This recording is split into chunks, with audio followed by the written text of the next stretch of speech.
Pronto, iniciamos a gravação. Então, bom dia. Nós vamos dar início à defesa de monografia apresentada ao curso de Engenharia de Energias do Instituto de Engenharia e Desenvolvimento Sustentável da Unilab. O solicitante para requisito de obtenção do título é Francisco Erley Ferreira do Nascimento. Título do trabalho: Desenvolvimento de analisador de eficiência de módulos fotovoltaicos comerciais, uma perspectiva analítica e georreferenciada. Na banca, nós temos eu, professora doutora Lídia Maria Carvalho Souza, professor doutor Alberson Bruno de Oliveira Dantas, professor doutor Gustavo Alves de Lima Rey. Eu queria já agradecer aqui de forma antecipada a presença, né, e o aceite do convite da banca. E, Werley, nós vamos para a primeira fase, certo, da sua defesa, que é a apresentação. Você tem 15 a 20 minutos para apresentar, certo? E aí eu vou passar agora a palavra para você, ok? Pode começar. Ok, obrigado. Queria agradecer já de início aos professores, avaliadores, à professora Lígia e aos demais presentes que estão assistindo. Bem, o tema escolhido, abordado, será o desenvolvimento de um analisador de eficiência de módulos fotovoltaicos comerciais, em uma perspectiva analítica georreferenciada.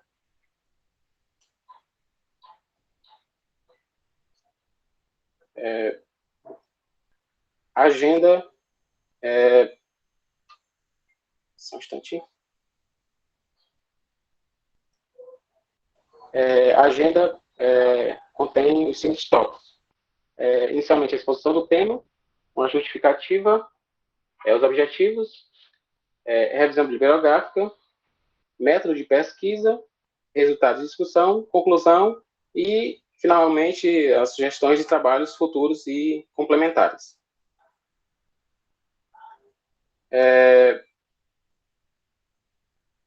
Exposição do tema. Bem, é nítido que existe uma necessidade mundial por energia crescente, não cessa a necessidade por energia.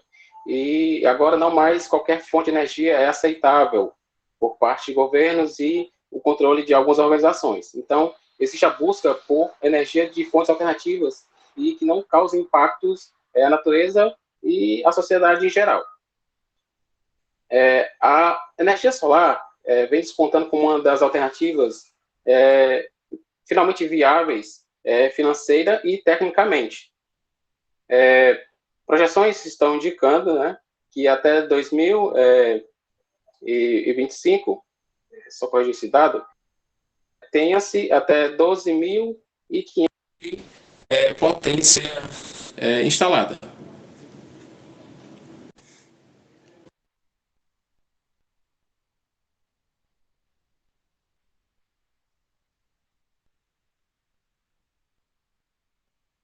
Werley, seu microfone de novo ficou mudo.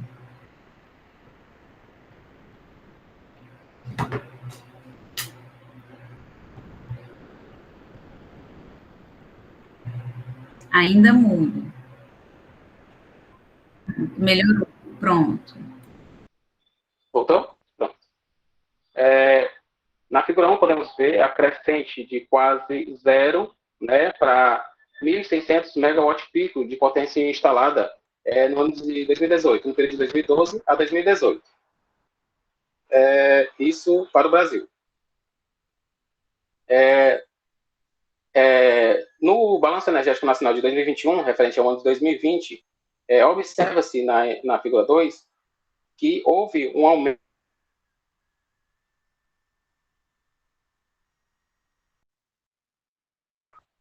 entre as que cresceram. A solar teve a maior contribuição e, dentro do cenário, foi uma das poucas, né, que cresceram, que tiveram contribuição, um aumento da contribuição, enquanto que as demais, como a hidrelétrica, gás natural, nuclear, né, e carvão, tiveram redução nessa participação em 2019. Oi? Tira o teu vídeo, cara, é melhor Sim, a banda. Tira o teu vídeo. Pronto. Melhor, pronto. Pronto, ok. Esse aumento representou 61,5% na participação da geração solar quando comparado ao ano de 2019, nessa passagem de 2019 2020. Esse aumento, esse crescimento a partir do ano 2012 foi bastante influenciado, né, pelo início da regulamentação do setor, pela Resolução Normativa 482, e agora, como foi apresentado já em trabalhos hoje, o Projeto de Lei 5829 tenta fixar um marco legal que dará mais sustentabilidade, dará mais respaldo aos novos projetos, sem ter o medo de mudanças repentinas.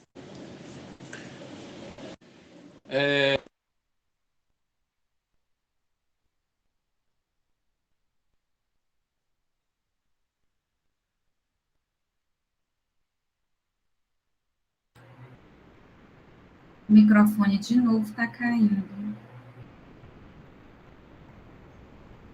Werley. Interferência aqui, você deixa só... Pronto, voltou.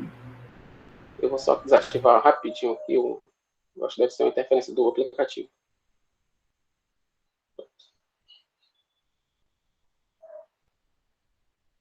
Então não, né? Sim, estamos ouvindo. A contribuição da resolução normativa e o projeto de lei irão difundir a tecnologia e baratear os projetos. É uma perspectiva de quem, né, luta pela aprovação da lei. Bem, no contexto da recente crise, essa é uma área de grande oportunidade para quem quer investir, né, e quem quer apostar em novas áreas. No entanto, ela exige mão de obra capacitada e, como qualquer outro empreendimento de engenharia, o projeto e execução de sistemas fotovoltaicos exigem avaliação técnica, um estudo de viabilidade que emprega estudos de disponibilidade de energia, disponibilidade estrutural e a disponibilidade econômica, se o projeto terá algum retorno. E, nesse contexto, existe uma escassez de ferramentas computacionais que possam auxiliar pessoas do setor a fazer essas análises, embasarem-se em análises mais técnicas. A maior parte desses projetos são feitos baseados em planilhas, né, como é o clássico. Então, a justificativa do trabalho está em ampliar a área de pesquisa em recursos energéticos renováveis, mitigar o desenvolvimento de ferramentas analíticas na área de energia solar e a democratização de acesso a dados e informações de qualidade no dimensionamento de sistemas fotovoltaicos. Os objetivos, de modo geral, pretendem desenvolver uma aplicação desse tópico de fácil utilização com resultados claros e concisos. Os objetivos específicos é prover uma metodologia eficaz baseada em métodos computacionais de simulação de painéis fotovoltaicos em condições reais de operação, desenvolver uma ferramenta capaz de comparar o rendimento de diferentes módulos comerciais, possibilitar a inspeção de rendimento georreferenciada e dimensionar de forma preliminar sistemas fotovoltaicos. Na revisão bibliográfica, podemos já introduzir aqui com o básico, né, que todo estudo da área exige, que é o estudo da energia solar, a disponibilidade e como a energia solar, ela vamos dizer assim, a base de fundamentos da energia solar. A distribuição de energia pode ser interpretado, para o caso da nossa estrela, o Sol, como um emissor, né, distribuição de energia, a distribuição teórica de radiação de corpo negro pode ser descrita pela equação de Planck, como observado na imagem. E esse corpo estaria a uma temperatura de 6.000 graus, que é a temperatura de superfície do Sol. A radiação média recebida na Terra pode ser, então, analisada com base nesse estudo de distribuição de energia por comprimento de onda. como observado na imagem 4, ok?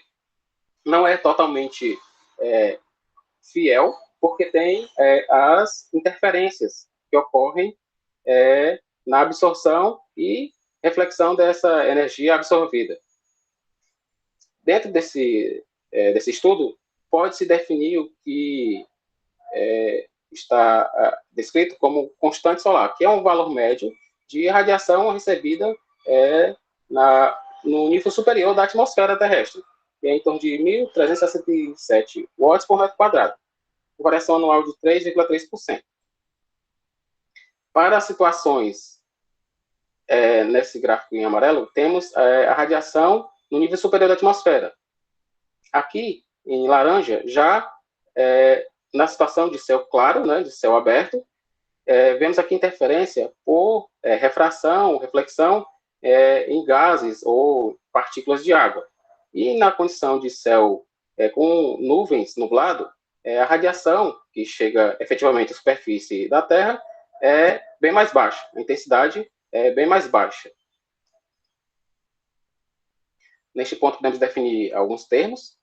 A massa de ar é a distância que a luz percorre na atmosfera até atingir um ponto da superfície. A radiação direta é a radiação que chega à superfície sem sofrer nenhuma interferência de reflexão ou absorção, espalhamento. A radiação global é a soma da radiação direta mais a radiação difusa, certo? Só tem que observar esse segundo ponto, que é a radiação difusa, é a radiação que sofre espalhamento, principalmente em nuvens, certo? E também pode ocorrer na superfície. A superfície pode refletir a luz solar, e essa é definida como a radiação difusa, vinda do ambiente ao redor. E a irradiância é a taxa de energia radiante existente na superfície por unidade de área da superfície. Fatores como o movimento do Sol durante o ano, sazonalidade, e fatores ambientais influenciam na distribuição de radiação em todo o mundo, como pode ser observado na imagem a seguir. Bem, falando um pouco de efeito fotovoltaico, basicamente, utilizando os princípios dos semicondutores, quando expostos à luz, como podemos ver aqui na imagem 8, temos 3 casos de materiais condutores, semicondutores e não condutores, ou isolantes. Os materiais semicondutores são o princípio básico de fabricação das células fotovoltaicas. A união de materiais semicondutores para a geração de corrente por meio da incidência de luz no material.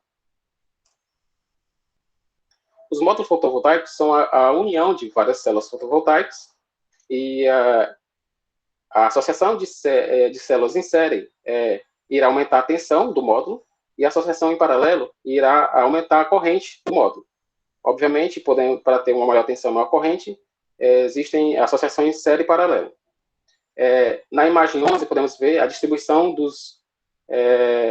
das tecnologias de maior uso, de maior distribuição no mercado. Amplamente dominado pelo o silício policristalino e vindo em seguida com o silício monocristalino. Os módulos eles têm algumas características básicas que estão presentes no datasheet, ou folha de dados do módulo, que é a corrente de curto-circuito. Podemos ver aqui a máxima corrente disponível, você curto-circuitar o módulo, tensão de circuito aberto, que é a tensão nos terminais quando não passa a corrente cessada, a corrente de máxima potência, a corrente definida quando o módulo entrega a sua máxima potência, e a tensão de máxima potência da mesma forma. A eficiência do módulo pode ser definida como a potência entregue, dividido pela área, vezes a radiação incidente na ocasião. Essas informações, esses parâmetros, podem ser definidos em condições de teste padrão, STC, e estão definidos, os parâmetros para a realização desses testes estão definidos nesses pontos dessa seção. O STC os padrões de teste padrão servem para equalizar as comparações de módulos na mesma perspectiva. Assim, eu posso comparar módulos de diferentes marcas e diferentes fabricantes nas mesmas condições de operação. Aqui vemos o efeito que a radiação e a temperatura podem fazer na curva característica do módulo. A diminuição da radiação vai diminuir a corrente de saída do módulo e o aumento da temperatura ou a diminuição vai alterar principalmente a tensão de saída do módulo. A diminuição ou aumento da tensão. O aumento da temperatura vai diminuir a tensão, vai aumentar um pouco a corrente, mas no global irá ter uma perda de potência do sistema, pois a perda de tensão é bem maior. Agora, fazendo um pouco do estudo dos modelos elétricos e matemáticos das células. Existem na bibliografia 3 principais estudos. É o modelo ideal de uma célula, composto apenas por uma fonte de corrente, um diodo. O modelo real, que é muito aceito, muito empregado em modelos elétricos e matemáticos, que insere no modelo ideal 2 resistores, um em série e um em paralelo, e, por fim, um de 2 diodos, que tenta resolver alguns problemas, algumas situações que o modelo de um diodo não consegue prever. É de alta complexidade esse último modelo. Portanto, nesse trabalho será considerado um modelo real, que é muito bem aceito e a complexidade é intermediária. Temos um ponto aqui no modelo que temos a temperatura de operação, temperatura da célula.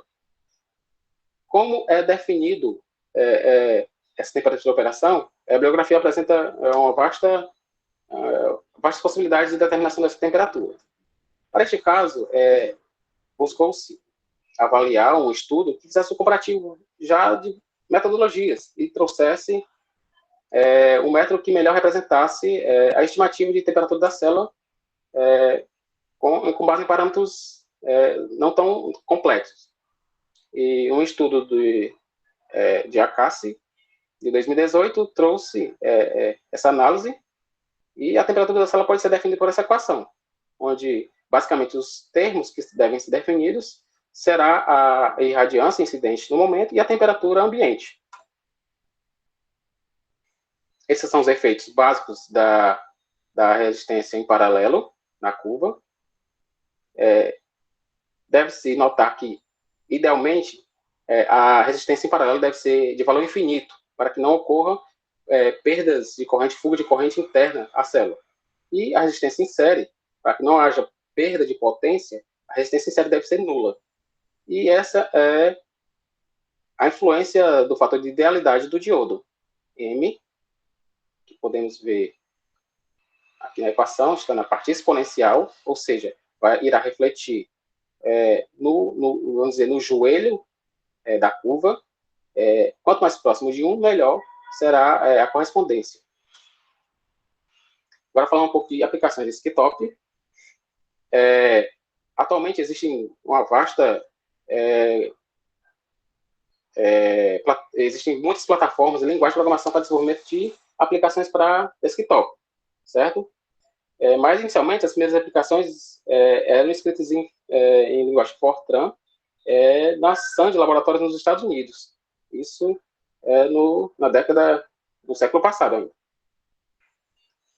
Bem, para esse trabalho será considerado o Java, uma plataforma já fixada, já com mais de 20 anos no mercado e que consegue se manter. O diferencial do Java é que o código já é o básico de muitas linguagens atualmente, mas ele implementou a ideia de escrever uma vez e aplicar em várias plataformas. Atualmente ele conta com 3 bibliotecas para a criação de interfaces visuais. Swing, já não muito aplicado. JavaFX, atualmente é a recomendação da própria Oracle, que é a detentora dos direitos do Java. E o TornadoFX é baseado em Kotlin, que surgiu há pouco tempo, que já está tomando bem o mercado aí de aplicações desktop, web e mobile. Nesse conceito de aplicação desktop, é importante conhecer as APIs e os bancos de dados. APIs são um método de intermediação entre dois aplicativos, que podem definir previamente os protocolos e as APIs tendem a simplificar o desenvolvimento de aplicações, economizando tempo e dinheiro, pois no mesmo local você pode conectar várias fontes que consomem as informações. Pode ser mobile, pode ser dispositivo IoT, podem ser programas de computador, acessar a informação no mesmo ponto que aquela API irá fornecer essas informações, independente de quem esteja buscando. Agora, os bancos relacionais são centrais, que armazenam e fornecem pontos de dados relacionados entre si. Deve-se saber que os bancos de dados, normalmente, para aplicações de desktop, eles estão armazenados dentro do próprio computador. Então, é uma maneira de armazenamento interno, diferente das APIs. Método de pesquisa, obtenção da curvas IV.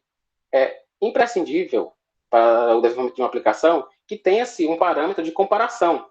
Então, para saber se a minha simulação de corrente está condizente, se o meu método aplicado do modelo de um diodo está condizente, os parâmetros.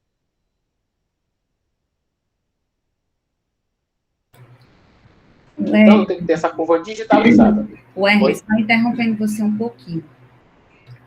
O tempo da apresentação já está em 19 minutos. Então, para você dar uma acelerada, tá certo? Ok, certo. Então, essa é a metodologia básica de aplicação do código, certo? Ela utiliza a imagem vê a imagem como uma matriz e mapeia os pontos da imagem.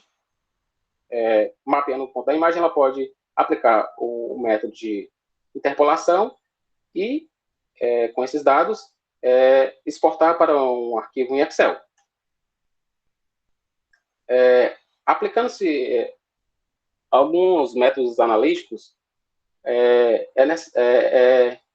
pode-se resolver algumas equações que normalmente não são resolvidas de forma... Na verdade, aplicando alguns métodos computacionais, é possível resolver algumas equações que não são de fácil resolução de observações analíticas. Esse é das propostas do método de Newton-Raphson. O método de Newton é basicamente o seguinte: o valor que eu quero encontrar, que eu não sei, eu vou fazer uma estimativa inicial dele, e com base na função e a sua derivada, eu consigo fazer aproximações e, posteriormente, avaliar se a minha aproximação está convergindo a um valor. Isso com a diminuição do erro relativo. Podemos ver aqui o fluxograma para aplicação no método de Newton, considerando as entradas das informações de tensão, radiação, temperatura da célula, resistência série paralela e o fator de idealidade. Dados esses parâmetros, aplicado na equação de um diodo e aplicado nessa rotina, pode-se determinar a corrente de saída. Para a determinação dos parâmetros, considerou-se o método de aproximação e correção, que podem ser obtidos a partir dessas três condições de contorno. Contorno que você pode manipular essas equações e chegar a essas definições. O conceito de aproximação e correção baseia-se na estratégia de ignorar variáveis desconhecidas em uma equação e inicialmente dá uma baixa precisão, mas posteriormente, aplicando uma equação na outra, pode-se convergir a um valor. Em torno de 5 iterações, pode-se achar o valor que se deseja encontrar. Para a determinação dos parâmetros, a metodologia a seguir foi utilizada dentro do software. E para a obtenção da temperatura ambiente, utilizou-se a API da Meteostat, que dá as informações em média. Você entra com os dados de latitude e longitude, e ele traz a média anual, a média mensal, de temperatura média, mínima e máxima. Para casos onde a radiação da localização não está disponível em uma API, utilizou-se um método empírico de estimativa. Esse método foi o de Aunwitz, não sei se essa é a pronúncia, mas ela define segundo a equação apresentada. Considerado um método muito básico de determinação de radiação, muito simples. Mas, dentre as escolhas, essa é a que se apresentou melhor, considerando que esses daqui já não são tão simples de aplicação. Para ocasiões onde existe uma API, utilizou-se das fontes do PVGIS, uma API que disponibiliza dados de radiação, e do Laboratório de Energia Renovável dos Estados Unidos. E também tem o conjunto de dados apenas para a área dos Estados Unidos. Essas são saídas das duas APIs. E aqui temos um sketch básico da aplicação proposta, certo? Já pensando aí, né, de como seria, foi criado um sketch para montar em cima desse desenho. Bem, aqui temos os resultados, né, já da extração da curva, digitalização da curva. Vemos que as correspondências foram muito boas. Para a validação foram utilizados 3 módulos. Na primeira imagem podemos ver o módulo da Canadian.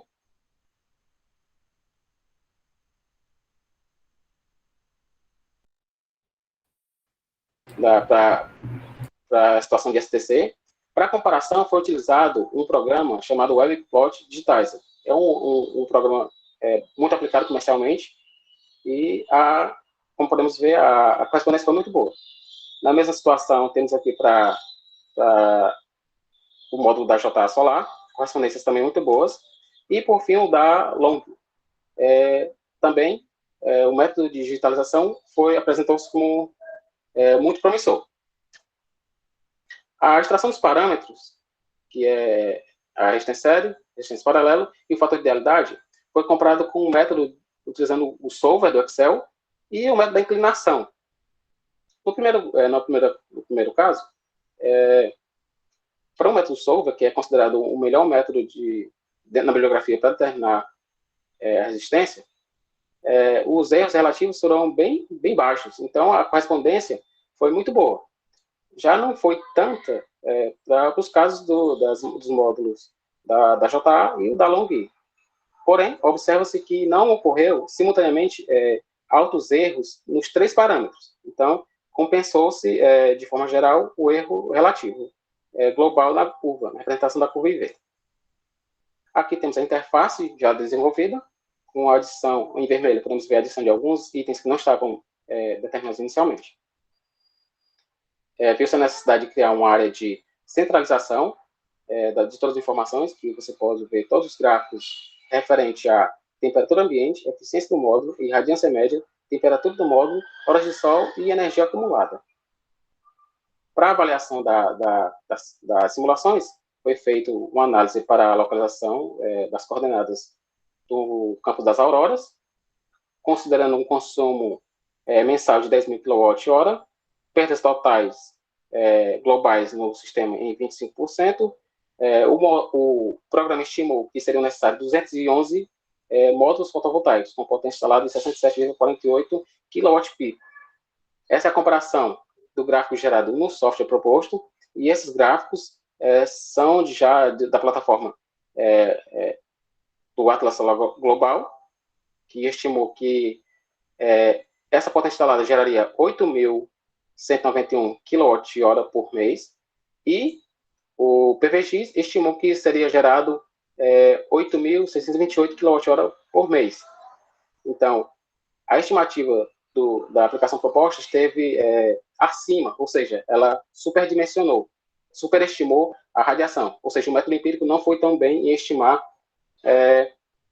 a radiação incidente.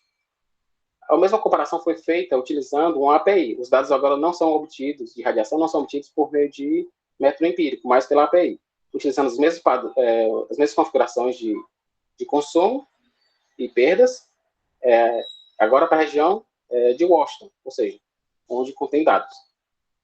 O número de módulos foi estimado em 294 e a potência instalada de 94,02 kWp. aqui temos os comparativos, e agora o erro relativo entre as duas plataformas foi bem menor. Em relação ao Atlas Solar Global, o erro foi de 9,68%, e em relação ao PVGIS foi de 2,82%. As estimativas de geração de energia baseadas no uso de API, de radiação, foram significativamente mais eficazes quando comparado ao uso do método empírico. Bem, passamos às conclusões. Em sua proposta como software autossuficiente para análise de eficiência de módulos fotovoltaicos comerciais, a aplicação apresentou bons resultados de forma global, apresentando boas correlações de geração de energia quando utilizando de fontes de dados consumidos de APIs, com erro de 9,68% em relação ao Atlas Solar Global e 2,82% quando comparado aos resultados do PVGIS. A funcionalidade de digitalização de curvas IV teve ótimos resultados, podendo ser amplamente empregado na digitalização e utilização para outras funcionalidades, já que os dados são exportados em planilhas do Excel.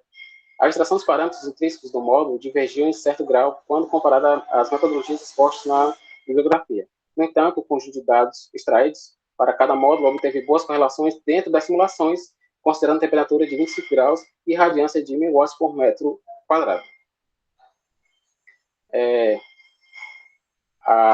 A interface do usuário da aplicação apresenta-se como intuitiva, de fácil utilização, e pensando na experiência do usuário, toda atividade dentro da aplicação que precise de tempo de processamento é sinalizada com alguma animação indicativa. Para atender às necessidades gerais, apenas bons resultados obtidos dentro da aplicação não será útil se a interface de utilização não for amigável ao usuário. Sugestões de trabalhos futuros. Com o objetivo de aperfeiçoamento da aplicação, recomenda-se, a princípio, um refinamento da metodologia para a estimativa de índice de radiação, com implementação de novos fatores de influência relevantes, com baixos índices de radiação ocasionados por céu nublado e previsão de níveis de sombreamento pela topografia local ou edificações próximas ao local de avaliação do sistema. A inclusão de API da plataforma Science Hub, que tem uma área de abrangência maior, para a obtenção de dados de radiação será crucial na obtenção de resultados com melhores correspondências, possibilitando o dimensionamento com assertividade, diminuindo o risco de ou superdimensionamento de sistemas fotovoltaicos pelo usuário final. Ainda é possível avaliar a inclusão de um ambiente para a visualização tridimensional da localização, com funcionalidade de escolha, de orientação e inclinação de módulos, objetivando o aumento dos índices de eficiência. Essas são as referências. Obrigado.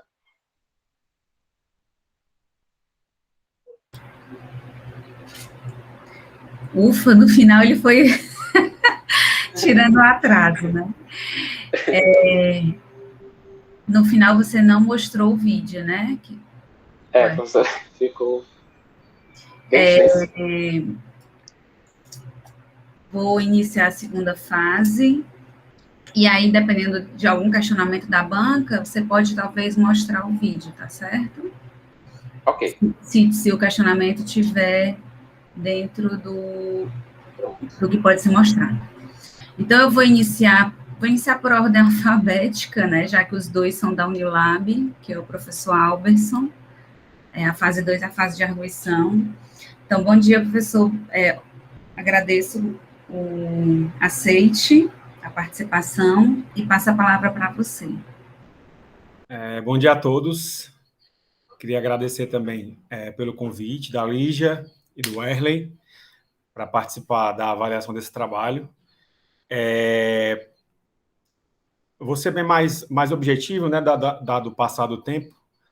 Primeira coisa, Werley, para você ficar logo tranquilo, né? O seu trabalho ele é muito bom, certo? Eu considero ele um trabalho diferenciado frente aos trabalhos que nós temos percebido aqui na Unilab. É um trabalho de muito valor, trabalho que tem um potencial, já conversei com a professora Lígia, inclusive, né? Sim. É um trabalho que a escrita dele vai além da escrita tradicional de um trabalho de conclusão de curso, com mais algumas coisas, poderia se pensar, inclusive, para um trabalho de mestrado, claro, né? Resguardadas as proporções, mas o seu trabalho, no sentido geral, ele é muito bom, né? Ele é um trabalho diferenciado, a escrita está muito boa, estou falando o geral, depois eu vou para os pontos específicos, né? Certo. A escrita está muito boa, né? Até comentei com a professora Lígia também. A sua escrita, ela está muito boa, muito bem escrita, muito poucos erros de português, de concordância, separação de sujeito do verbo, separação do objeto do verbo, que é muito comum, né, para trabalho de TCC. Então, a escrita está de parabéns. O conteúdo em si e o produto que você entrega no final do seu TCC também estão de parabéns. Eu falo sem demagogia, que o seu trabalho é um trabalho diferenciado, certo? Bom, claro que tem alguns pontos que precisam ser trabalhados, né, que eu já, inclusive, acabei de mandar para a professora Lígia, para você, alguns pontos textuais que eu coloco no próprio PDF e algumas questões que eu vou levantar aqui, mas que você pode comentar rapidamente, que são mais, eu percebo que são mais complexas, certo? Eu vou seguir aqui uma ordem, e você vai anotando aí, mas eu também mandei para você. A primeira coisa que eu percebi, Werley, é que existe uma grande relação, a proporção, né, o tamanho do texto relativo à sua proposta, digamos, está lá no capítulo 4, né, no finalzinho do capítulo 4, em relação à introdução e à revisão bibliográfica, ou seja, capítulos 1 e 2, está um pouco díspare, ou seja, a sua proposta está muito concisa em relação ao que você aponta, por exemplo, em revisão. Eu concordo que você precisa de todo um background, né, do seu modelo, daquelas curvas, tá? Mas a sua proposta no capítulo 4, você poderia ter escrito mais, né? Sim. Inclusive, eu anotei lá e coloquei, né? Porque você usa poucas telas, você não, por exemplo, não rodou nem um problema, 2, 3 problemas utilizando o seu software. Você poderia ter deixado esse seu capítulo 4... que é o que a gente espera, né? Que é o que, de fato, interessa, ele muito mais elegante, certo? Não está ruim, mas está muito direto no capítulo 4. Você mostra lá o software, depois, lá no 5 é que você vai, lá nos resultados, né? Em análise, que você vai falar um pouquinho das telas, o que é que você encontrou. Então, no 4, talvez coubesse você alongá-lo, utilizando exemplos. Como é que eu rodo um exemplo no software? Assim, assim, assim. Eu passo dessa tela e clico aqui, e aparece isso, e aparece isso. Né? Isso facilita o entendimento, sobretudo pensando que você provavelmente vai levar isso para um artigo, né? E no artigo, o revisor ele tem muito pouco espaço para compreender o que você quer falar. Então, analisar a proporção entre introdução e revisão bibliográfica frente à sua proposta do capítulo 4. Beleza? Ok. Tem algumas outras coisas que eu anotei aqui, mas que eu vou pular, com relação ao modelo do diodo que você apresentou, da influência de RS e RP na curva IV, tá? Mas que isso ficou mais claro na apresentação, sem problemas. Agora, sobre a minha área especificamente, né, que é a minha área de computação, programação em si. Tem alguns errinhos, tá? Que é normal, assim, porque você não é aluno de computação, né? Você é um aluno da engenharia de energias, é totalmente aceitável. Por exemplo, você fala que JavaScript e PHP como linguagem de desenvolvimento desktop, de forma nenhuma, né? JavaScript e PHP são linguagens eminentemente de programação web, né? Programação web. Apesar de você poder utilizar o JavaScript como um back-end para alguns serviços desktop, JavaScript, muito mais do que PHP para programação web, tá? É só uma observação, que isso aí são coisas que você pode corrigir estudando mais um pouco sobre isso. Você fala também linguagem de programação mais rápida e de simples aplicação. Outra questão que você, por não ser da área de computação, pode ter usado de forma meio equivocada, né? Quando se fala em linguagem de programação mais rápida, isso é muito complicado, sabe? Não é um termo muito preciso, né? É rápido em que sentido? Na hora de você escrever um código, ou seja, que ela é mais fácil de você escrever o código, né? A inteligibilidade da linguagem é maior. Ou então, na hora de executar, quer dizer que ela é mais robusta na hora de executar, porque você tem menos pilhas de aplicação. Por exemplo, quando você compara C e Java, né? Que Java tem a JVM e C não tem, tá? Então, esses conceitos eu posso até te ajudar também, se você precisar, para melhorar essa definição, porque se você for levar isso para alguém da área de engenharia de software ou de computação como um todo, você vai levar pancada, né, com essas aplicações de conceitos não tão precisas, né? Como eu falei aqui, rápido e o simples. Essas palavras são muito complicadas, né? Você falou bastante sobre a linguagem Java, que foi a linguagem que você utilizou, né? Gostei da sua abordagem de utilizar o Java, mas as justificativas de usar o Java não apareceram tão claras no texto. Eu acho que a grande vantagem do Java é Java ser portável.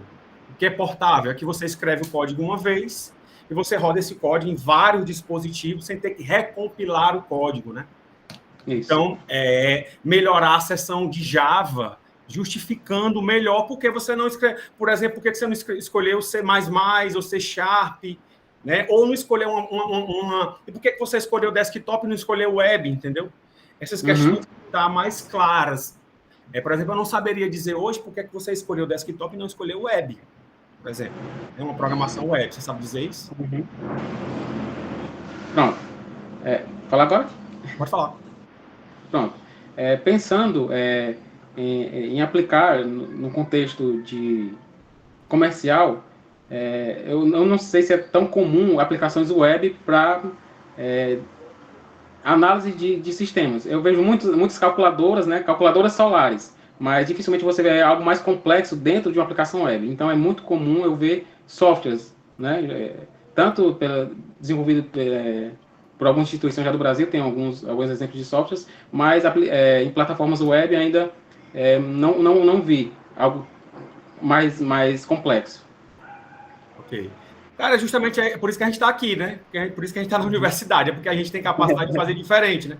Claro, no mercado, e eu já dei a disciplina de simulação computacional, a maioria dos simuladores são programação desktop. Contudo, a programação web, ela hoje oferece inúmeras vantagens frente à programação desktop. Talvez por costume, né, por um pessoal da velha guarda, que é sempre acostumado a usar aplicações desktop, não olhou ainda, não chegou ainda, né, nas novidades que a programação web traz. Tá? Então, a gente pode trocar uma ideia sobre isso depois, mas considere a programação web como o futuro, né? Por N fatores. Você vai facilitar problema de erro quando você tem que recompilar o código e mandar uma nova versão para o cliente. Se ele já for web, você separa os seus clientes lá na sua versão web e o cliente ele não vai ficar independente para ele, alguma modificação que o sistema sofra. Inclusive, você pode colocar o seu back-end, né, da sua aplicação web, do seu sistema, por exemplo, para rodar numa nuvem, entendeu? Então, hoje a programação web ela está dando de lavada na programação desktop, né? Programação desktop é quando eu era menino, que eu estudava Pascal, né? Pascal lá no Delphi, mas hoje, de uns 10 anos para cá, a programação web ela vem revolucionando aí, né? O Python também vem ganhando frente ao MATLAB, né? Então, a gente tem que, por a gente estar na universidade, a gente tem que ter essa noção. Tá, gostei que você falou bastante de Kotlin. Kotlin é uma linguagem bem robusta, né? Uma linguagem bem direta, que usa, né, a JVM, entendeu? Então, eu acho você fez bem a utilizar. Vamos agilizar mais um pouco aqui, né? Você falou de banco de dados relacional, falou um pouco lá do banco de dados relacional, mas você, quando for exemplificar, falou só do SQLite, né? Eu não vou tirar todas as dúvidas aqui, porque não vai dar tempo, mas quando você fala de banco de dados relacional, você lembra logo, Werley, do SQL Server ou do Oracle, né? O SQLite ele é um bancozinho, para quem não conhece, é um bancozinho minúsculo que você consegue fazer aplicações até bem, consegue funcionar, mas o SQLite ele não é muito robusto, né, para certas questões, certo? Então, considere na questão de banco de dados relacional você colocar, ilustrar melhor os outros bancos. Outra questão que eu achei sensível, você fala dos métodos numéricos, né? Fala lá do Newton-Raphson, fala de algumas outras coisas relativas a métodos numéricos, e, ao meu ver, isso teria que estar lá no capítulo 2, certo? Já que ainda faz parte, né? Mesmo que você vá utilizar ele mais diretamente no capítulo 4, ele faria mais sentido estar no capítulo 2. Certo? Outra coisa, algumas coisas você não justifica. Por exemplo, você fala lá de 100 execuções, né, na página 72. Quando tudo que eu vou fazer, eu tenho que justificar. Certo? Por que 100? Então, todas as escolhas que a gente tem que fazer, a gente tem que justificar. dá uma olhada no texto no geral, que em alguns momentos, eu até pontuei no PDF, você não justifica as escolhas que você faz, certo? Isso é bem importante. Tá? Outra coisa mais conceitual, né? Quando você vai falar da modelagem empírica, você fala primeiro dos erros, né? Que é o erro quadrático médio, que é o RMSE, né? E também fala do MBE. Em geral, a gente fala dos métodos, porque cada método ele tem uma forma de, digamos, de você calcular. Vamos supor, em geral, todos os métodos que a gente trabalha são, em algum momento, um método de otimização, né? Não são aqueles métodos de otimização clássicos, né, como simplex, programação inteira, mas a gente quer sempre otimizar alguma escolha que a gente está fazendo. Então, o que é que acontece? Primeiro, a gente lista os métodos e diz quais são as, digamos, as métricas que esses métodos podem trabalhar. Você falou primeiro dos erros, que são métricas, para depois mostrar os métodos, entendeu? Na sua modelagem empírica, na página 82. Geralmente, isso é um pouco incomum, né? A gente fala dos métodos. Por acaso, podem ter dois métodos que sejam bons para utilizar essas duas medidas, mas pode ser que outro método apareça lá que não tem essas duas medidas, como você calcular, mas que tem outra medida que, por algum motivo, não vai entrar no seu trabalho. Isso tem que ser bem justificado, certo? Certo. E já indo para o finalzinho, você fala da experiência do usuário, né, que é User Experience, só que você fala muito rapidamente. Você falou que levou em consideração a experiência do usuário, mas a experiência do usuário ela é muito clássica, né? São vários pontos que você tem que estar de acordo. E eu senti falta disso. Você fala da experiência do usuário, até coloquei um link aqui, né, no meu texto para você dar uma estudada. Colocar exatamente o que é que você espera da experiência do usuário quando você está falando do software, né? Hoje em dia, não vale mais a pena só fazer um software. Eu tenho que fazer um software e tenho que garantir, como você bem garantiu, as questões da experiência do usuário. A quantidade de cliques que o usuário tem que fazer até gerar o resultado, né? A disposição dos elementos na tela. Isso tudo são critérios que vai fazer um diferencial no artigo seu, tá? Indo mais para a área de engenharia de software, né? Não muito para a engenharia, que não é bem a minha área. Então, essa parte de experiência do usuário, contextualizar melhor, colocar os conceitos, e lá no final, quando você for arrebatar, aí você justifica que você está de acordo com os conceitos da experiência do usuário que você citou, certo? Certo. Você fala também de modelo de simulação, né? Quando eu falo de simulação, existe uma base por trás dos modelos de simulação, uma base, digamos, um substrato ali bem formado, né? Que é, por exemplo, se você vai usar a teoria das filas, como é que você vai usar por baixo para fazer esse modelo rodar? Tá? E isso, você tem que pegar essas revisões de modelo de simulação e colocar lá no capítulo 2 também. Tá? Caracterizar melhor os modelos de simulação. Certo? Por fim, demonstrar melhor o software no 4, como eu já falei lá em cima. Tá? Discutir melhor a interface visual que você criou nos resultados e discussões, e você, como uma dica, né, você partir para registrar esse seu software no INPE, né? Você registrar uma propriedade intelectual nesse seu software para evitar de alguém se apossar dele indevidamente. Hoje em dia, o registro de software está feito em 7 dias no INPE. Tá? Eu mesmo já registrei uns 2 softwares aí na Unilab. Então, o registro de software está cada vez mais fácil de fazer. Você pode falar com o professor Vandilberto, que é o coordenador de inovação, e eles vão te orientar como é que você faz para registrar o seu software. Certo? No mais, é isso. Falei aqui o grosso, né, do que eu esperava e do que eu encontrei do seu trabalho. Essas orientações mais pontuais você pode ver e depois conversar com a professora Lígia. Mas, no geral, como eu falei, o trabalho está muito bom. Parabenizo a você, parabenizo a professora Lígia. Tá? Desejo que essa fase, né, de adequação seja bem tranquila também, que você tenha um produto cada vez mais refinado. Professora Lígia, com a palavra. Obrigada, professor Alves. O Erley, ele tinha elaborado um vídeo fazendo uma demonstração do software, né?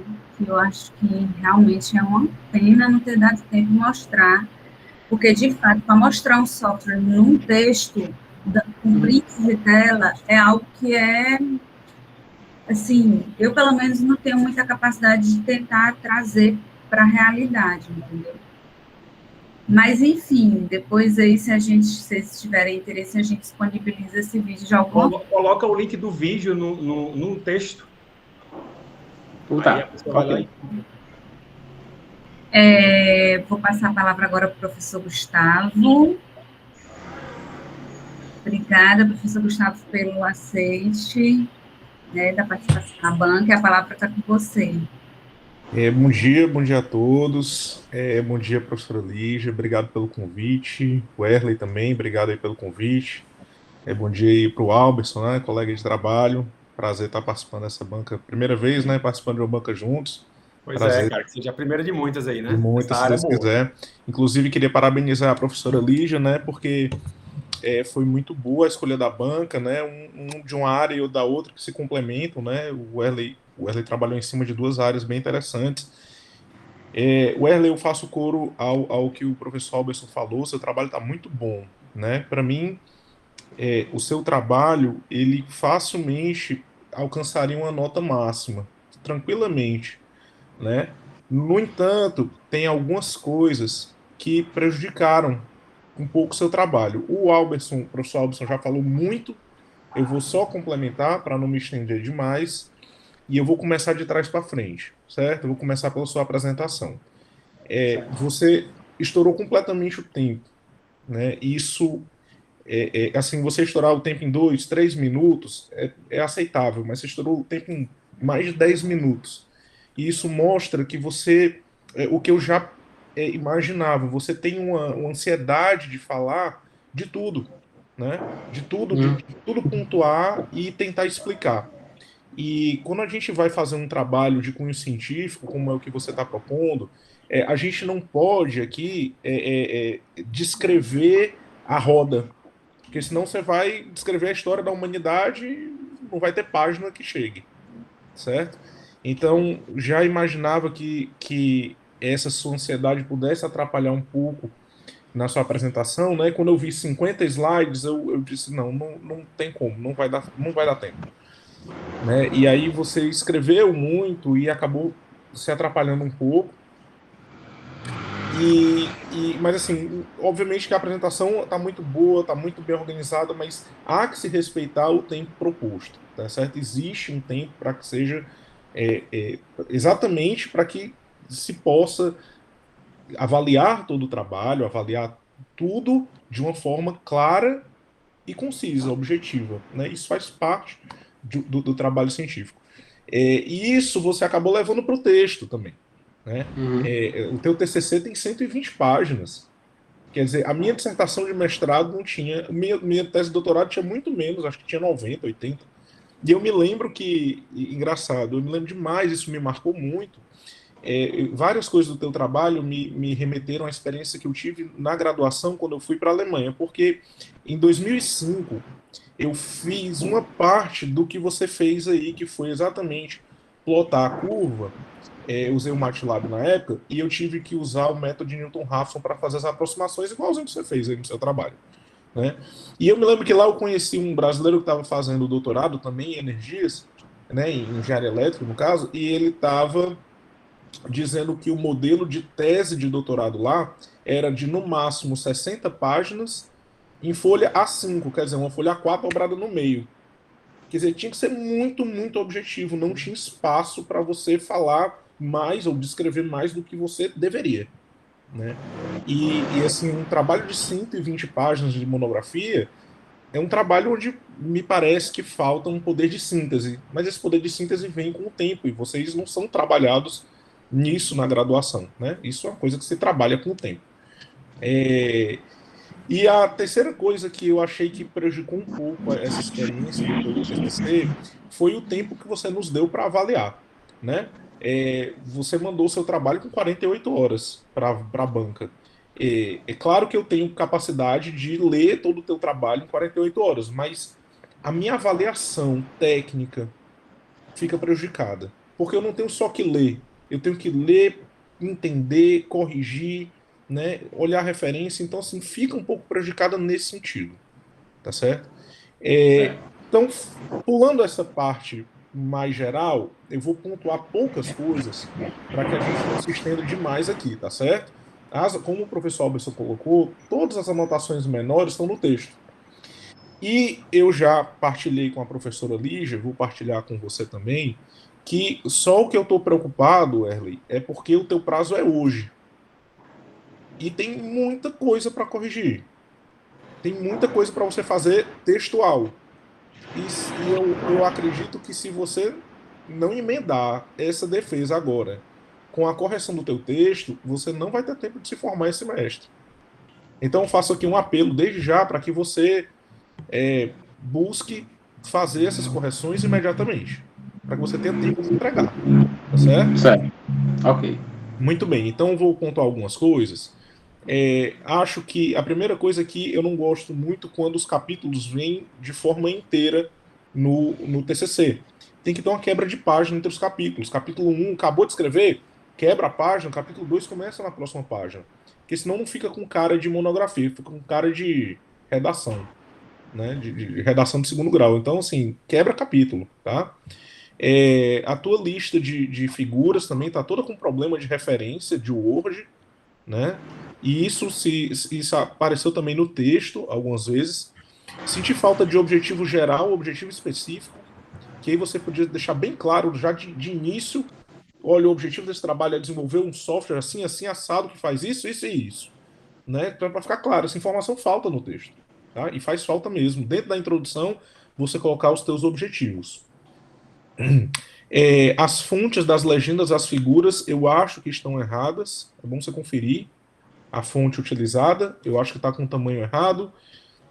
O espaçamento entre textos e figuras, eu acho que você tem que revisar todos. E tem que revisar também a paragrafação sempre após as equações que você deixa sem parágrafo.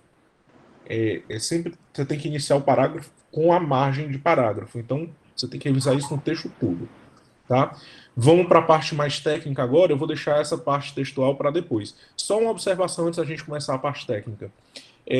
Pelo seu TCC está muito grande, eu tomei a liberdade de propor cortes de alguns tópicos que eu acho que não são necessários. Por exemplo, quando você vai falar de efeito fotovoltaico, você começa lá da radiação de corpo negro. Não precisa.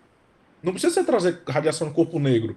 Quem está lendo o seu trabalho tem que ter um conhecimento prévio disso. E se não tem, você coloca a referência. É para isso que servem referências, para que você não precise descrever de novo todo o fenômeno que acontece. Então tem várias coisas dessas que eu cortei. Né? Para mim, o que é essencial no seu trabalho é como é que você chega nas curvas características, porque você usa isso, e toda aquela parte de como é que você pega a radiação, como é que você faz o cálculo de potência, porque isso efetivamente é o que o teu software faz.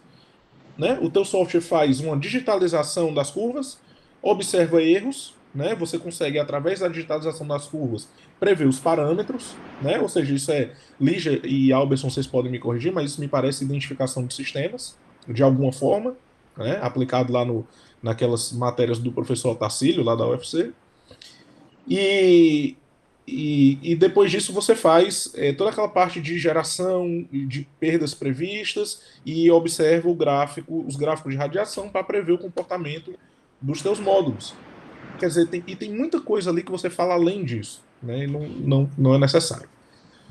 Bom, dito isso, eu vou pular aqui, já vou lá para fazer algumas correções que eu acho que tem que ser feitas aqui, tá certo? Lá na página 40, você diz assim, olha, módulos fotovoltaicos podem ser interpretados como uma fonte de corrente. De forma alguma.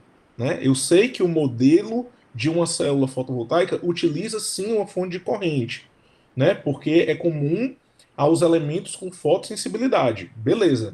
Mas de forma alguma eles são somente uma fonte de corrente. Senão era um comportamento linear. Tá? Eles são caracterizados por uma fonte de corrente em antiparalelo com um diodo. Né, que caracteriza a junção PN. Tá? Mas você não pode falar que é caracterizada por uma fonte de corrente. Está tecnicamente errado.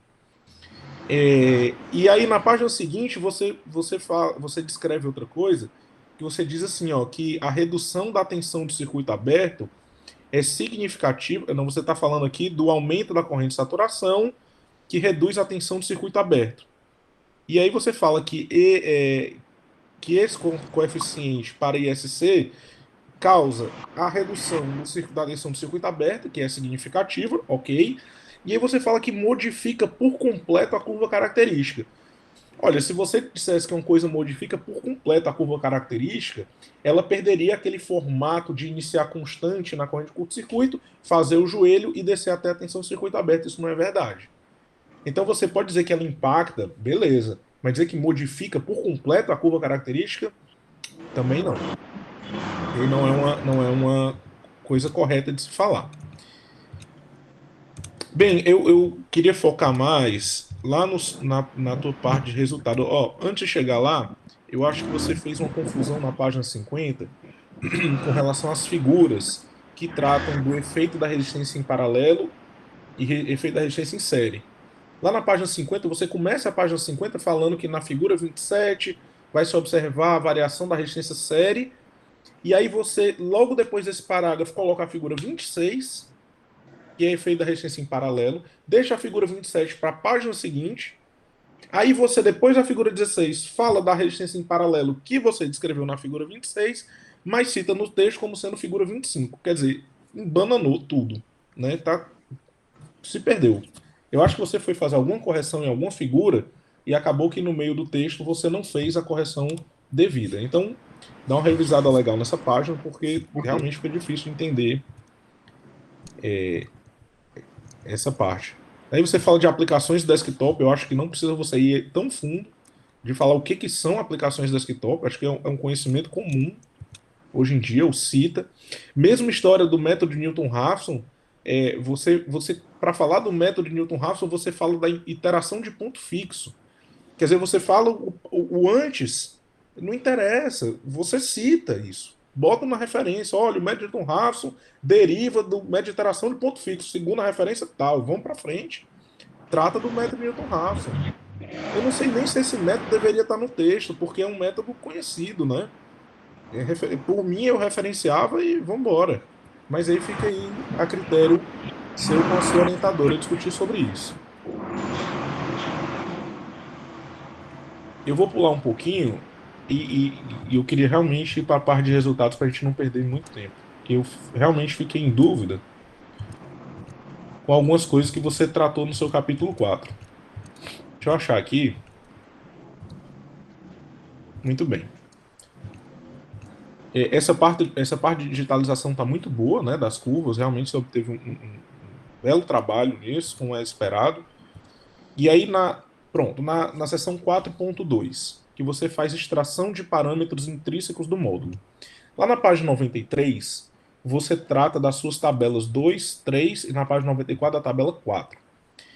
O que me chama a atenção nessa questão da extração de parâmetros? Bem, o que eu consigo ver dessas tabelas é que a tua resistência shunt está com um erro baixo, tá ótimo, né? No entanto, a resistência série, para os 3 casos, o erro está de 40%, o outro erro está de 51% e o outro está com um erro de 48% de resistência série. Antes de tratar disso, eu queria que você falasse um pouquinho de por que esses erros deram tão altos. Pronto. No caso, o professor está falando da análise com a inclinação, né? Isso. O método por inclinação. Pronto. O método da inclinação, ele é muito... Eu considerei mais a relação com o solver, porque a inclinação é muito analítico. Eu pego a curva IV, digitalizar a tendência e o fator que determina a inclinação da reta, eu considero como 1 sobre aquele fator sendo a resistência em paralelo. Isso para o começo, a parte inicial, e a parte final para a resistência em série. Então, é bem empírico. Eu determinar o tamanho de pontos que eu disse que aquela seria a influência da resistência em paralelo, os pontos finais que seriam a resistência em série, é bem... Não tem uma determinação específica de quanto escolher, então é uma avaliação bem superficial. Pronto. Essa justificativa que você acabou de me dar tem que estar obrigatoriamente no texto. Ela faltou, não está justificada. Né? Você apresenta, diz que tem erros, mas por que ninguém sabe. né? Então, você tem que justificar e dizer, olha, não vai estar no programa. Vamos achar outra. Fica até como trabalho futuro, que seja. Mas essa não serve. Tem erros muito altos, certo? Faz parte também encontrar problemas a serem resolvidos, tá certo? Seguindo aqui nos teus resultados,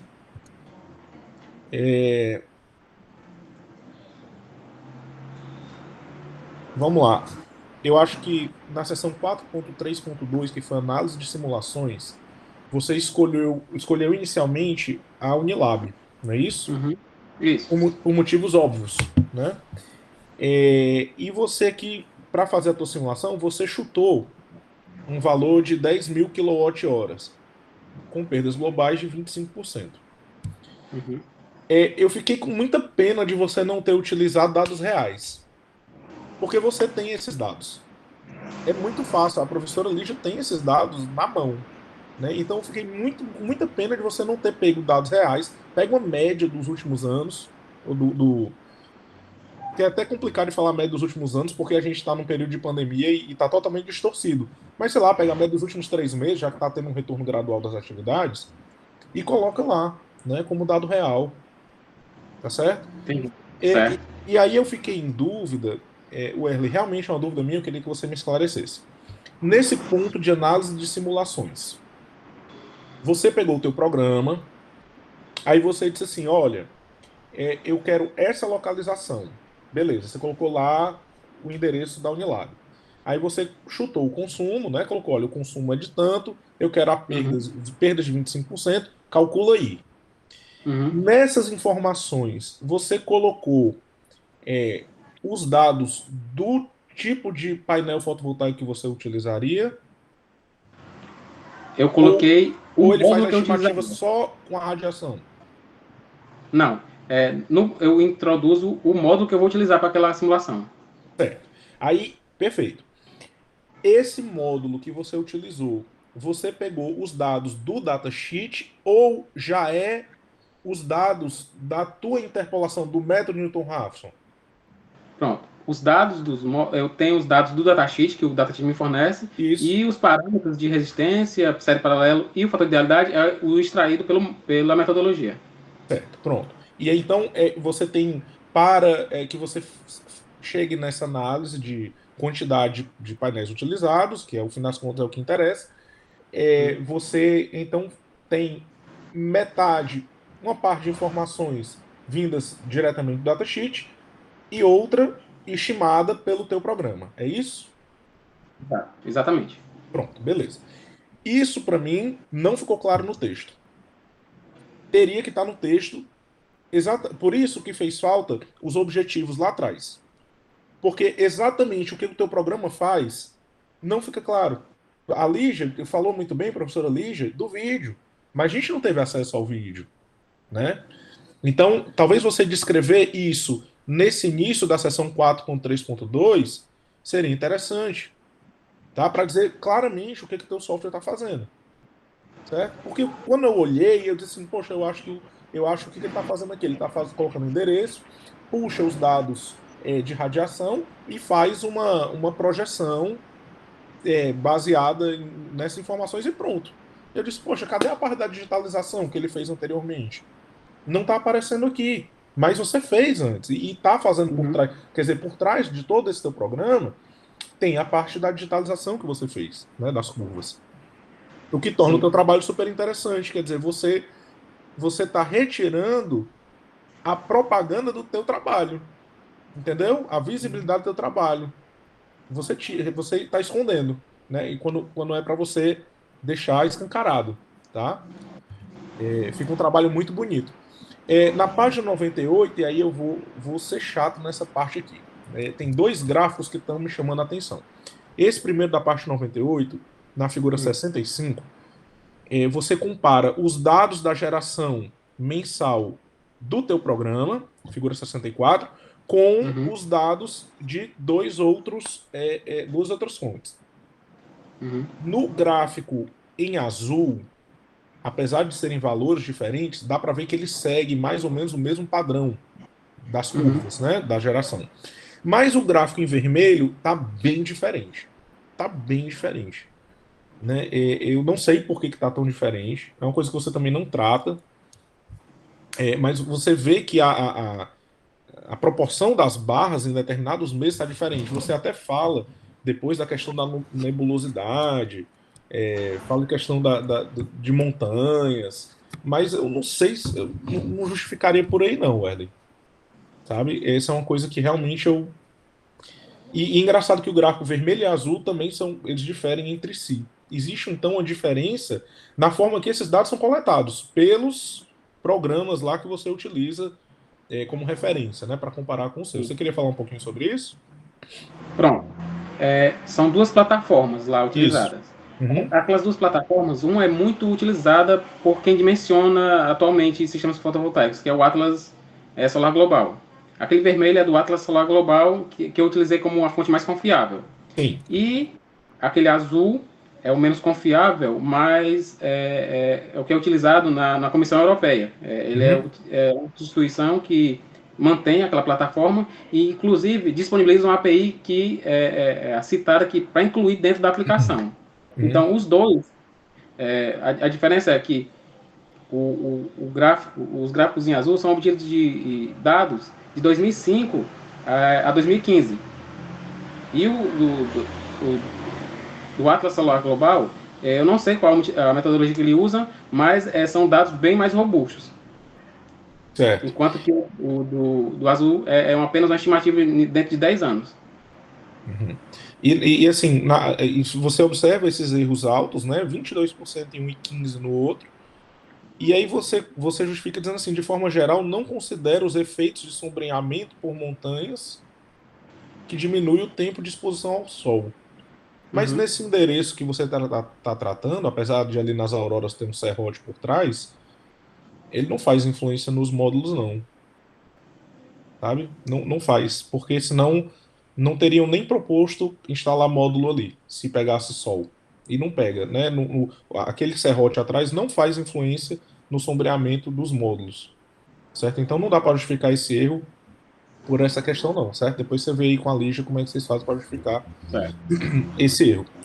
E aí você coloca, veja bem, na página 99, uma coisa que me chamou também a atenção, você diz assim, ó, além dos fatores de baixa radiação em períodos do ano e a influência de interferências na linha do horizonte, as plataformas online de simulação não apresentam informação para o modelo e características dos módulos que estão sendo usados nas estimativas. Beleza.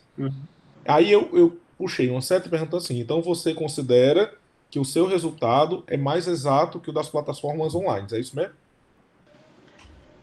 Não diria que exato, seria mais exato, mas que eu não consigo equalizar as análises.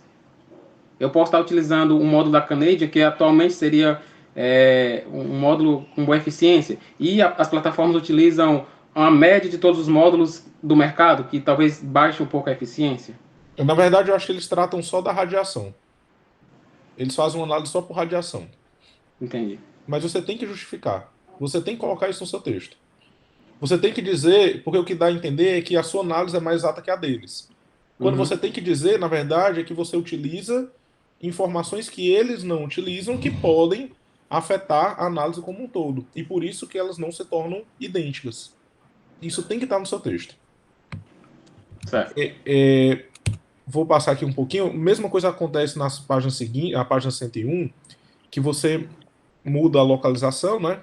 E aí a figura 70, dá para ver o quê? Que aí o gráfico em vermelho parece com o seu gráfico e o gráfico em azul já fica bastante discrepante.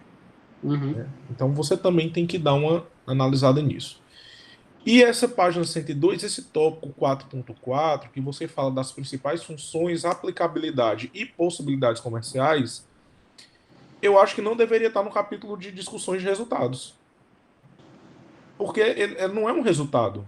Isso não é um resultado. Você tem que tratar disso lá ou na tua introdução, para dizer que o software apresenta essas possibilidades, inclusive de forma mais resumida, porque está muito extenso aqui. Em outro canto do texto, porque é o que eu disse, isso aqui não é um resultado. O que você imagina que o teu software possa fazer e aonde ele pode ser aplicado, não são resultados, nem a discussão de resultado, na minha opinião, né? Na minha opinião, é claro que vai contar é a opinião da sua orientadora, da professora Lígia, mas para mim não deveria estar aí e deveria estar de uma forma mais resumida. Talvez na conclusão, né? Na conclusão, inclusive apontando trabalhos futuros, olha, esse software pode ser futuramente desenvolvido assim, assim, assado, né? E faço coro ao que o professor Alberson falou de você buscar registrar, e se você tiver interesse, claro, né? De registrar esse software que você desenvolveu. E assim, é claro que como foi colocado, né? Guardadas as devidas proporções, poderia evoluir para um trabalho de mestrado se for acarretado dentro desse todo esse trabalho que você fez, ganhos científicos. Porque o grande lance da pós-graduação é você apresentar um ganho científico. E seu trabalho é técnico, né? Você utiliza ferramentas que já existem para formar um trabalho novo, mas isso é técnico. Tem que ter alguma coisa científica. Colocando alguma coisa científica, algum ganho científico, alguma análise diferenciada, seu trabalho pode evoluir para o mestrado, se assim for da sua vontade, da vontade da professora Lígia. E aí eu vou recomendar que você trabalhe muito esse poder de síntese que realmente precisa, tá certo? Então, Anderson, eu vou encerrar por aqui a minha fala para não me estender demais. Gostaria de parabenizar de novo pelo teu trabalho. Realmente é um trabalho diferenciado. Gostaria de ter tido mais tempo para ler. Acho que a gente não pode fazer uma análise mais aprofundada, porque precisa de mais tempo de leitura, ele demanda tempo de leitura. E assim como eu pedi para a professora Lígia o trabalho da UiARA, eu vou pedir para que você mande para mim, ou pela professora Lígia mandar para mim, o seu trabalho final, porque eu uso isso nas disciplinas. Né? Você lembra, passou por mim, na disciplina eu utilizo um modelo elétrico mais simples, mas você aprofunda com os outros dois, mas fica muito extenso para a disciplina, mas de qualquer forma fica como base para o pessoal ir atrás, estudar, né? Fica como referência. Eu gosto de utilizar na minha disciplina as referências que vocês fazem na Unilab. É muito legal de ver esses frutos dos nossos trabalhos, né? Como todo corpo docente sai num TCC bonito como o seu. Parabéns, professora Lígia, e devolvo a palavra aí à presidente da banca. Obrigada, Gustavo. É bem isso, né? Um trabalho grandioso gera muitas discussões, né? O trabalho do Wehrle, ele veio, assim, para mim também foi algo novo, porque envolveu tanto uma parte técnica na minha área, que é a parte elétrica, como envolveu o desenvolvimento de um software, né? Então, a gente até na época, eu e o Wehrle, a gente ficou batendo cabeça até pelo título, até a definição do título do TCC. A gente vai focar em quê? No software, a gente vai focar no que está por trás do software, que são os métodos que ele utilizou.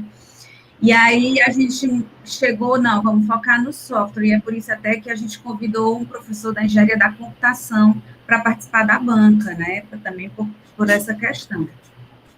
E aí é isso que eu também acho que faltou ficar claro no texto, é que a proposta do Wehrle, do TCC, é o software. É um software que, eu vou instalar uma usina em uma determinada localização, e aí eu tenho como testar a eficiência de diferentes módulos fotovoltaicos a partir do datasheet dele. Eu pego, eu tenho três tipos de módulos. Eu pego os datasheets, escaneio, pego a localização, pinço lá no mapa, latitude e longitude, e o software do Wehrle vai me mostrar a eficiência dessa usina se eu utilizar cada um dos 3 módulos, né?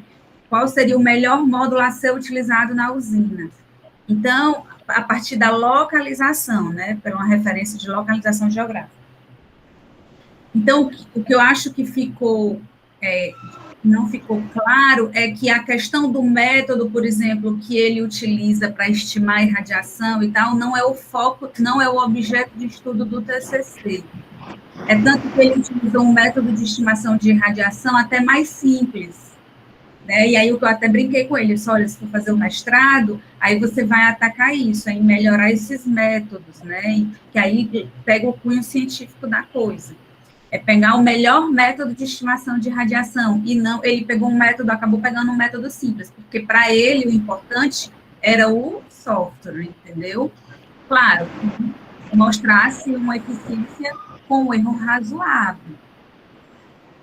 E aí agora, só concluindo mais sobre o trabalho, depois eu mando para a banca um vídeo, tá certo, Erlen? Você Certo. mostrando, acho que é interessante também.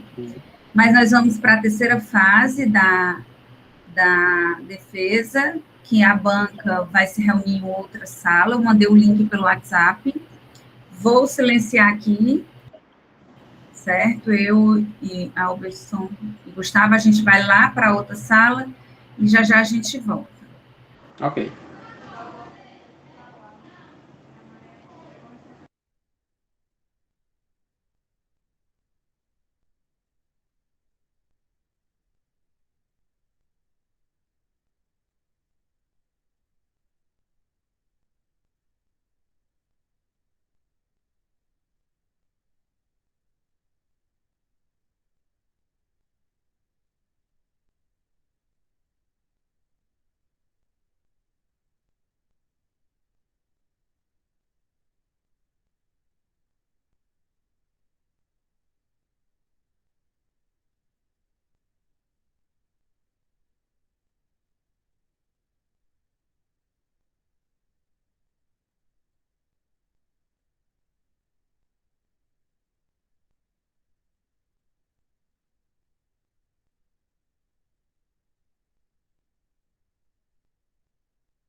Prontinho, Erley.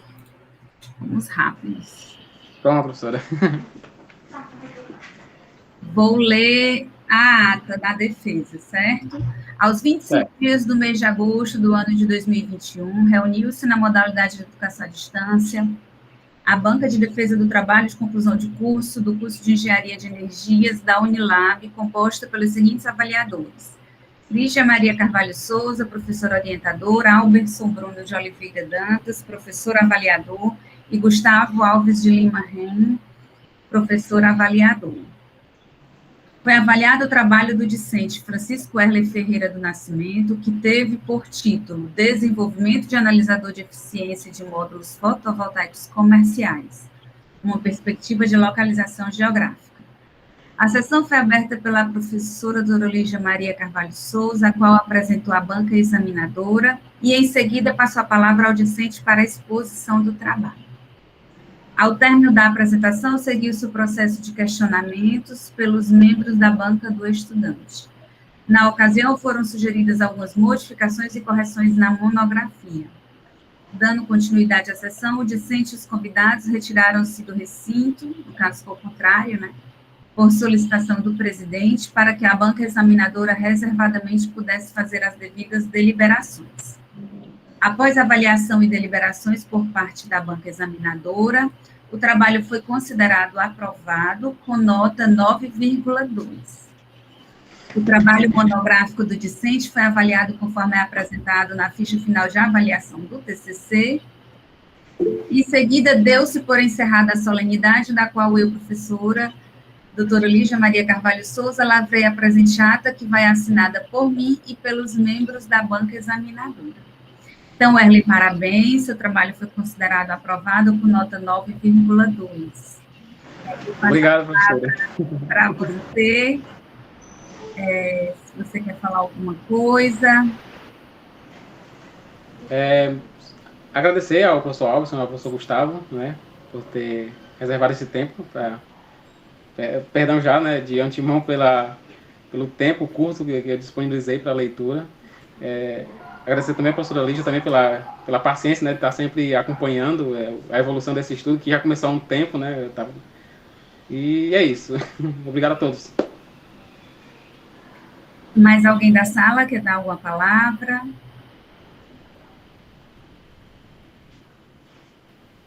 Não? Só para finalizar, o que eu tenho para dizer, o Erley foi meu aluno de PIBIC, né, no início da faculdade dele, por 2 anos, né, por 2 anos seguidos eu tive projeto PIBIC, nos 2 anos eu selecionei para ser meu aluno, sempre foi um aluno extremamente proativo, eu me lembro de uma vez que ele fez um aplicativozinho de celular e colocou um sensor no Palmares, se eu não me engano, que ele gerou um aplicativo que ficava medindo os dados de radiação e temperatura lá no Palmares, lembra, Erley?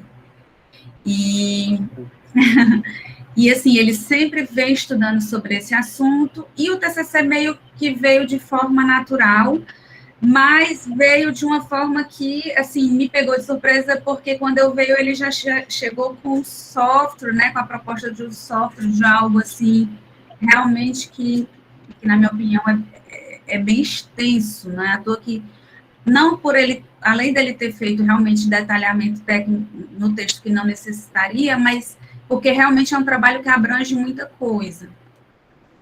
Então, assim, é um aluno brilhante, que eu espero, assim, que ele realmente tenha muito sucesso nessa jornada, não sei se acadêmica ou se ele vai para a área comercial, enfim, mas que ele tenha muito sucesso. E qualquer coisa, estaremos sempre aqui na universidade para acolher e também para qualquer outra coisa. Viu, Erley? Tá certo, professora. Parabéns, Erley. Felicidades aí na caminhada, né? Agora como engenheiro.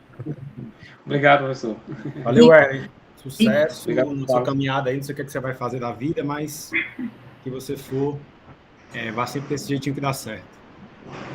Obrigado, professor. Obrigada, gente. Uma boa tarde a todos. E o Erley corre com as correções, tá certo? Ok, tá bom.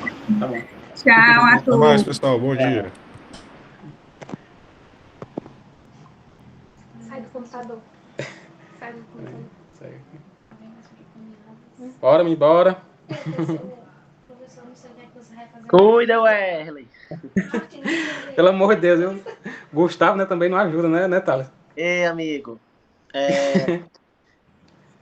Vale, meu Deus. Perdi aqui o... Ei, esse negócio desse prazo pra hoje, pelo amor de Deus, não dá tempo nem de respirar. Como assim, né? 10 dias não? Pois é, mas o... É porque, assim, hoje é o último dia de defesa. É, o último dia de defesa. Pois é, porque tem que olhar lá no calendário, porque lá no calendário eles consideram a data tendo, assim, a ideia que você tá apresentando bem antes, né? Então, hoje, sendo o último dia de defesa, conferir isso aí, mas pelo que o Gustavo falou, era até hoje. Aí, se for até hoje, tem que correr, porque não é nem muito pela questão da correção, mas é porque depois de corrigir para fazer a burocracia, que é para entregar, viu? É foda. Wesley de Deus, tu viu aí? Tu viu? O professor tá online. Tá. Ei, cuidado que tá gravando aqui ainda, meu Deus. Vou falar aqui no WhatsApp. Beleza. E eu ia perguntar, né, se o Gustavo que era o professor, porque tu fala no Gustavo não ajuda. Mas é isso. Falar no WhatsApp, amigo. Valeu, viu? Beleza. Parabéns. Obrigado.